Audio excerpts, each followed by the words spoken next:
Sebuah rekaman ramai beredar di media sosial Telegram pada Kamis 4 Mei 2023. Dalam rekaman tersebut menunjukkan situasi di posisi angkatan bersenjata Ukraina.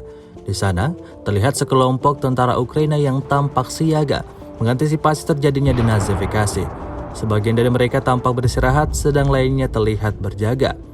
Beginilah potret hari-hari yang harus mereka hadapi.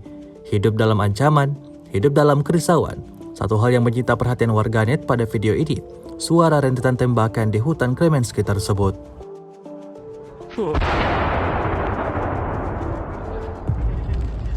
Это уже с Новым годом.